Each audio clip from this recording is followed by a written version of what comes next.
ಸಿದ್ದರಾಮಯ್ಯ ಬದಲಾವಣೆ ಮಾಡಿದ್ರೆ ಕಾಂಗ್ರೆಸ್ ಸರ್ವನಾಶವಾಗಿಬಿಡುತ್ತಂತೆ.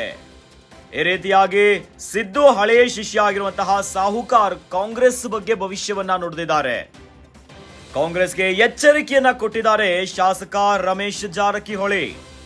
ಏನೋ ಅವರ ಕಾಂಗ್ರೆಸ್ ಪಕ್ಷ ತಪ್ಪು ನಿರ್ಧಾರವನ್ನ ಕೈಗೊಂಡ್ರೆ ಕಾಂಗ್ರೆಸ್ ಅದಮ್ಮ ಪತನವಾಗಿಬಿಡುತ್ತಂತೆ.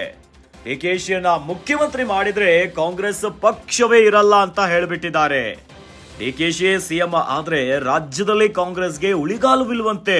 ಕಾಂಗ್ರೆಸ್ನಲ್ಲಿ ಸಿಎಂ ಸಿದ್ದರಾಮಯ್ಯ ಇರೋವರೆಗೂ ಮಾತ್ರ ಕಾಂಗ್ರೆಸ್ ಸೇಫ್ ಆಗಿದ್ದು ಬಿಡುತ್ತಂತೆ. ಸಿದ್ದು ಬದಲಾವಣೆ ಮಾಡಲು ಹೋದ್ರೆ ಕಾಂಗ್ರೆಸ್ ಮಟಾಶ್ ಆಗಿಬಿಡುತ್ತಂತೆ.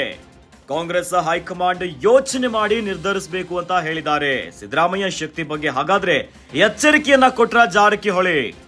ಸಿದ್ದು ಸುಮ್ಮನಿರುವ ವ್ಯಕ್ತಿ ಅಲ್ಲ ಅಂತ ಪರೋಕ್ಷ ಸಂದೇಶವನ್ನ ರವಾನಿಸಿಬಿಟ್ರ.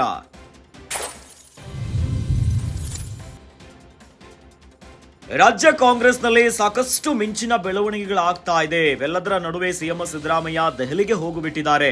ದೆಹಲಿಯಲ್ಲಿ ಯಾವ್ಯಾವ ನಿರ್ಧಾರಗಳಾಗುತ್ತೆ ಅನ್ನೋದು ಈಗ ದೊಡ್ಡ ಮಟ್ಟದ ಕುತೂಹಲವನ್ನ ತಂದಿಟ್ಟುಬಿಟ್ಟಿದೆ. ಈ ನಡುವೆ ಸಿದ್ದರಾಮಯ್ಯ ಬದಲಾವಣೆ ಆದ್ರೆ ಕಾಂಗ್ರೆಸ್ ಸರ್ವನಾಶವಾಗಿಬಿಡುತ್ತಂತೆ.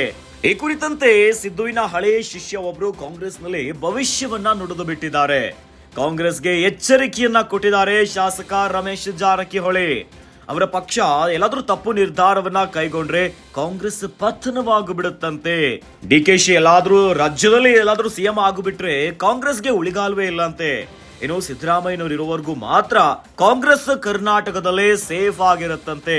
ಸಿದ್ದು ಎಲ್ಲಾದ್ರೂ ಬದಲಾವಣೆ ಆದ್ರೆ ಕಾಂಗ್ರೆಸ್ ಮಟಾಶ್ ಅಂತೆ. ಅವ್ರನ್ನ ಬದಲಾವಣೆ ಮಾಡ್ಲಿಕ್ಕೆ ಹೋದ್ರೇನೆ ಕಾಂಗ್ರೆಸ್ಗೆ ಉಳಿಗಾಲ ಇಲ್ಲ ಅಂತ ಸಂದೇಶವನ್ನ ರವಾನಿಸ್ತಿದ್ದಾರೆ.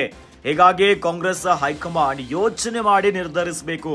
ಯಾಕಂತಂದ್ರೆ ಇವತ್ತು ಮಲ್ಲಿಕಾರ್ಜುನ ಖರ್ಗೆ ಅವರು ಸಿದ್ದರಾಮಯ್ಯನವರ ಜೊತೆ ಯಾವ ನಿರ್ಧಾರವನ್ನ ಕೈಗೊಳ್ತಾರೆ. ಒಂದು ಕಡೆಯಲ್ಲಿ ಸಾಲು ಸಾಲು ಹಗರಣಗಳ ಆರೋಪಗಳು ಕರ್ನಾಟಕದಲ್ಲಿ ಕೇಳಿ ಬರ್ತಾ ಇದೆ. ಇವೆಲ್ಲದರ ನಡುವೆ ಈಗ ಸಿಎಂ ಸಿದ್ದರಾಮಯ್ಯನವರು ಹೈಕಮಾಂಡ್ ಮೀಟಿಂಗ್ಗೆ ಹೋಗಿಬಿಟ್ಟಿದ್ದಾರೆ. ಹೈಕಮಾಂಡ್ ನ ಭೇಟಿ ಆಗ್ಲಿಕ್ಕೆ ದೆಹಲಿಗೆ ಹೋಗಿದ್ದಾರೆ. ಹಾಗಾದ್ರೆ ಏನೇನು ಬದಲಾವಣೆ ಆಗುತ್ತೆ?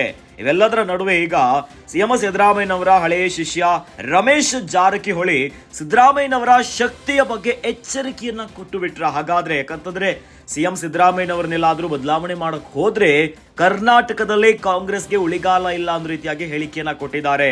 ಹಾಗಾದ್ರೆ ಸಿದ್ದು ಸುಮ್ಮನಿರುವ ವ್ಯಕ್ತಿ ಅಲ್ಲ ಅಂತ ಪರೋಕ್ಷ ಸಂದೇಶವನ್ನ ರವಾನಿಸಿದ್ರ. ಕೆಲವೊಂದು ವಿಷಯ ಮಾಧ್ಯಮ ಮಾತಾಡ್ಬರ್ತಲ್ಲ, ಆದರೆ ಸಿದ್ದರಾಮಯ್ಯ ಇಳಿಸೋದು ಇರೋದು ಅವ್ರ ಪಕ್ಷದ ಆಂತರಿಕ ಸಮಸ್ಯೆ. ನಾಲ್ಕು ರೂಪಾಯಿ ಎಂಟ್ರ್ ಆಗಿ ಬರೋದಿಲ್ಲ. ಆದರೆ ಅವರ ನೋಡ್ರಿ, ಅದು ಉದಾಹರಣೆ ಇವತ್ತು ಕಾಂಗ್ರೆಸ್ ಪಕ್ಷ ಸರ್ಕಾರ ಬರಲಿಕ್ಕೆ ಮೂಲ ಕಾರಣ ಸಿದ್ದರಾಮಯ್ಯ ಅವರು. 130 ಆಗಿರ್ಬೇಕು ಸಿದ್ದರಾಮಯ್ಯ ಕಾರಣ. ಯಾರೋ ಇದಕ್ಕೊಂದು CD ಶಿವ ನಂತರ ಮಾತಾಡ್ರೆ ಅಲ್ಲ, ಈ ಮಹಾನಾಯಕನ ನಾಮಕರಣ ಬದಲಾಗಿದೆ. CD ಶಿವ ಹೆಸರು ಮಹಾನಾಯಕಂದ್ರೆ ಅಂಬೇಡ್ಕರ್ ಹೆಸರು ಹಾಕಿರ್ತದೆ. ಮಹಾನಾಯಕಂದ್ರೆ ಅಂಬೇಡ್ಕರ್ ಹೆಸರು ಅವರು.